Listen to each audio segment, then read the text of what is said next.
Hindi ka ba makapili o hirap kang makapili ng lucky charm mo, Kalaurel? Sa video na ito, malalaman mo ang bagay na pampaswerte mo ayon sa Chinese astrology. Kung ngayon ka pa lang sa channel na ito, huwag kalimutang i-like at i-share ang video na ito. Mag-subscribe ka na din at i-click ang notification bell para lagi kang updated sa mga bago pa nating mga videos.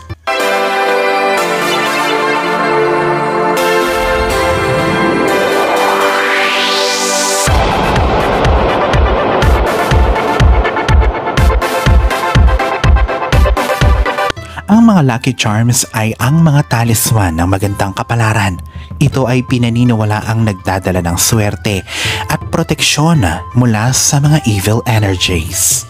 Ang mga lucky charms na naka-align sa iyong Chinese zodiac sign ay may higit pa na magagawa bukod sa pag-adorno ng iyong bahay at katawan.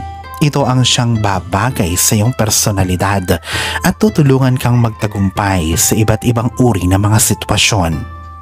Mula sa pagkapasa sa mga exam, promotion sa trabaho na matagal mo nang hinahangad, tunay na pag-ibig o pagkapanalo ng jackpot, lahat tayo ay pwedeng gumamit ng ekstrang buenas upang magmanifesto ang ating mga pangarap at layunin sa buhay. Hindi ba at lahat naman ng kultura sa mundo ay may kanya-kanyang pinaniniwalaan na pampaswerte? May souvenir at may simbolismo ng pag-asa sa panahon ng mga pagsubok. Kapag ang mga bagay-bagay ay hindi nagiging maganda para sa atin, ang mga tao ay tumitingin sa senyales na papadating na ang swerte sa kanila. Halimbawa na lang, alam mo ba na ang rabbit foot ay naging popular sa kalagitnaan ng depresyon habang ang World War II pilots ay mayroong mga Pazzi dice? Sila ay iniugnay ang mga dice na ito sa sugal at pakikipagsapalaran sa swerte. Narito na ang mga dapat mong malaman tungkol sa iyong lucky charm o pampaswerte base naman sa iyong Chinese zodiac sign at astrologiyang Chino. Rat, ang batong jade. Ang batong jade ay associated sa Imperial Dynasties at Divine Harmony. Ito ay may kaugnayan sa ating heart chakra. Ito rin ang siyang pangontra mo sa negatibong enerhiya na nakapaligid sa iyo. Pangalawa, ox, auspicious animals statue. Ikaw ay palaging may sariling desisyon at determinasyon na siya minsang lumilikha ng tensyon sa iyong personal at profesional na relasyon. Magpwesto ng mga auspicious animal carvings sa iyong bahay na siyang pinaniniwalaang humaharang sa mga evil spirit at nagpapanatili ng payapang paligid. Pangatlo, tiger, berdeng halaman. Ikaw, tiger, ay natural na may katangi ang leader. Palagi kang abala sa trabaho at may tendency na ma-burnout, kaya mainam na may mga luntian kang halaman sa bahay o opisina mo. Pang-apat, rabbit, ang Buddha. Ang Buddha figurine ang ideal para sa inyo, mga rabbit. Kadalasan ay nakakakitaan ka ng parang walang ginagawa o irresponsable, kaya naman nalalagpasan ka ng mga oportunidad at relasyon.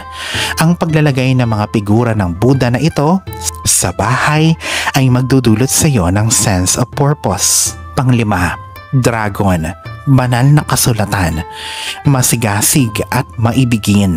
Sila ay kailangan ito upang mabalanse ang kanilang mga emosyon. Ang mga sagradong Buddhist scriptures ay nakakatulong makalikha ng payapang paligid at tahanan, kakalmahan ng isip at puso para sa mga ipinanganak sa taon ng dragon. Bukod dito, maaari ka ding maglagay sa bahay ng isang larawan ng may paborito mong Bible verse o berso mula sa Biblia. Mas mainam kung ito ay makikita mo agad sa paggising mo sa umaga. Pang-anim, snake, mga bagay na may activated charcoal. Ang activated charcoal ay kilalang naglilinis ng hangin. Bukod pa diyan, alam mo ba na ito ay nag-a-absorb din ng negative magnetic fields? Ikaw, snake, ay napapalibutan ng maraming negative magnetic fields. Partikular na ikaw ay may misteryosong aura. Upang makontra ang evil eye mula sa ibang tao, ang isang activated charcoal ang bagay na bagay para sa iyo. Pangpito, horse. Mga pangdekorasyon na gawa sa kahoy ng peach. Alam mo ba na sa bansang China, ang mga tao doon ay nagsusuot ng maliliit na hugis espada bilang isang amulet nila. Ito din ay isinasabit nila sa kanilang mga pintuan.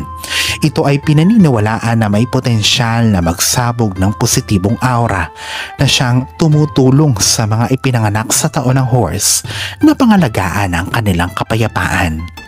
Subukan na ilagay ito sa bahay mo at pakiramdaman ang positibong pagbabago. Pangwalo, goat, bronze na lalagyan. Ang isang bronze vessel o incense burner ang pampaswerte mo, goat. Ang mga bronze utensil ay pinaniniwalaang nakakapagpagaling ng mga sakit at nagbibigay ng lakas sa katawan. Maaaring nakita mo na ito na ginagawang inuman ng tubig. Ito din ay kadalasang ginagawang dibuho o cauldron. Ang mineral na bronze ay naka-align sa iyong personalidad. Ikaw ay mapagmahal sa kapayapaan at kahinahunan. Para naman sa mga monkey, ang kirin. Ito ay kilala din sa tawag na chilin sa China. Ang pagpapwesto ng kirin ornament sa iyong bahay, monkey, ay nagdudulot ng swerte sa pera. Ito ang siyang magpapalakas sa iyong matalino at malikhaing pag-iisip at magdudulot sa iyo ng swerte at pagkakaisa sa iyong pamilya. Pang-10, rooster, ginto o matitingkad na dekorasyon. Kayong mga rooster ay kilala sa pagiging confident, kaya bagay sa inyo ang kulay ng ginto. Ito ay divinity at power. Lagyan ng ginto at anumang bright colored accents ang iyong bahay para sa swerte sa career. Pang-11, dog, Pixio. Ang Pixio ay isang mythical hybrid creature na pinaniniwalaang may enerhiya na nagproprotekta at nagpapalaki ng yaman. Pinaniniwalaan na tutulungan ka nitong umakit ng enerhiya para sa kalusugan at mahusay na pakikipagtalastasan. At ang pang-12, ang pig. Ito ay silver.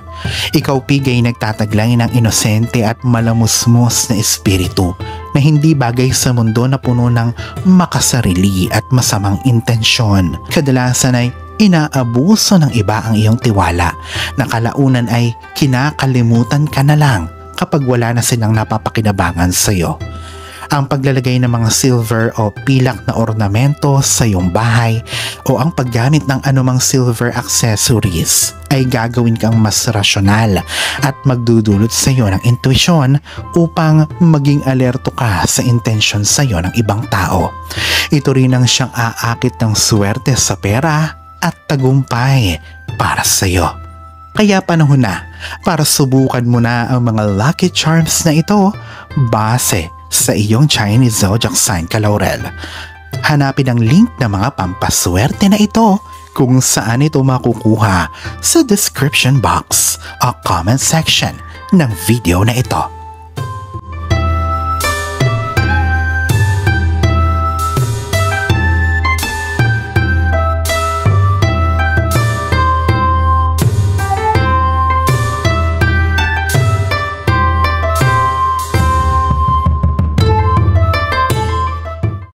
Alalahanin na sa poong may kapal pa din, nagmumula ang lahat ng pagpapala, ang kasipagan at ang kabutihan sa ating kapwa kasabay ng buo mong pananalig sa may kapal. Ang siya pa rin na dapat ay manaig. Ang mga ito ay mga gabay lamang. This is Fidel Rosario. Thank you for watching.